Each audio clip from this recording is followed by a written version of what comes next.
नमस्कार दोस्तों, मैं सुनील कुमार आपका स्वागत करता हूं नेटवर्क 33 में। आज मैं आपको एक ऐसी डरावनी सच्चाई सुनाने जा रहा हूं जो शायद आपके होश उड़ा दे। यह कहानी है एक सुनसान सड़क की, जिसे लोग भूतिया सड़क भी कहते हैं। कहते हैं कि रात के 12 बजे अगर कोई इस रास्ते से गुजरता है तो वह कभी वैसा नहीं लौटता जैसा गया था। यह सड़क शहर से बाहर पुराने जंगल के बीचों बीच जाती है। दिन में भी यहाँ अजीब सा सन्नाटा रहता है, और जैसे ही सूरज डूबता है पूरा इलाका मौत जैसा खामोश हो जाता है। चारों तरफ बस झींगुरों की आवाज, पेड़ों की चरमराहट और ठंडी हवा का एहसास।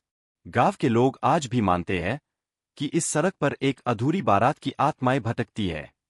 बरसों पहले इसी सड़क पर एक शादी की बारात जा रही थी। खुशियां गूंज रही थीं, ढोलनगारे बज रहे थे और दुल्हन का परिवार इंतजार कर रहा था।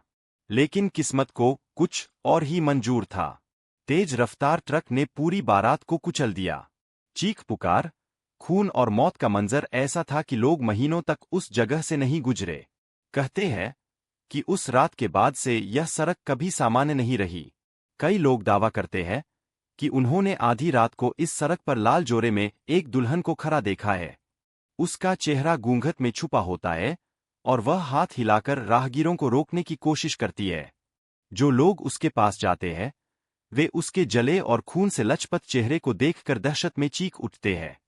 और कुछ लोगों ने तो यह भी कहा कि अचानक ढोलनगारों और बारातियों की हंसी की आवाजें चारों तरफ गूंजने लगती है। लेकिन जब ध्यान से देखा जाए तो वहां कोई नहीं होता, सिर्फ परछाइयां होती है।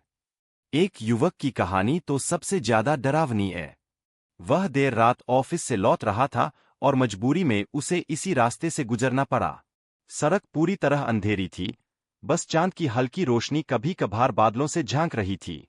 युवक को महसूस हुआ कि उसकी बाइक किसी ने पकड़ ली है। इंजन खुद धीमा पड़ रहा था, जैसे किसी अदृश्य ताकत ने उस पर कब्जा कर लिया हो। अचानक दूर उसे लाल कपड़ों में दुल्हन दिखाई दी। उसने हाथ उठाकर इशारा किया, रुको। युवक हिचकिचाया लेकिन बाइक अपने आप रुक गई। जैसे ही हवा का तेज झोंका चला, दुल्हन का घूंघट उड़ गया और उसका चेहरा सामने आया। चेहरा पूरी तरह जला हुआ था, आंखों से खून बह रहा था और उसकी हंसी कानों में गूंजने लगी।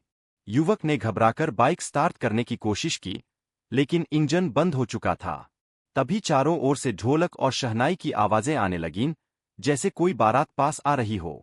लेकिन वहां कोई बारात नहीं थी, बस परछाइयां थीं, जिनके चेहरे नहीं थे, सिर्फ धुंधले साए थे। वे युवक को घेरने लगे, हंसने लगे और नाचने लगे। युवक चीखते हुए किसी तरह बाइक को धक्का देकर भागा। जब तक वह इस सड़क से बाहर नहीं निकल गया, उसके पीछे पीछे वही परछाइयां दौड़ती रहीं।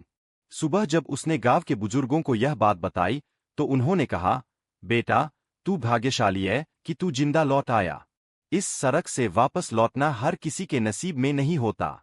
आज भी यह सड़क रात के 12 बजे सुनसान और खतरनाक बनी रहती है। कई लोगों ने यहाँ अजीब आवाजें सुनी है, रोने की, हंसने की और ढोलनगारों की। कहते हैं कि उस अधूरी बारात की आत्माएं आज भी मुक्ति की तलाश में भटक रही है।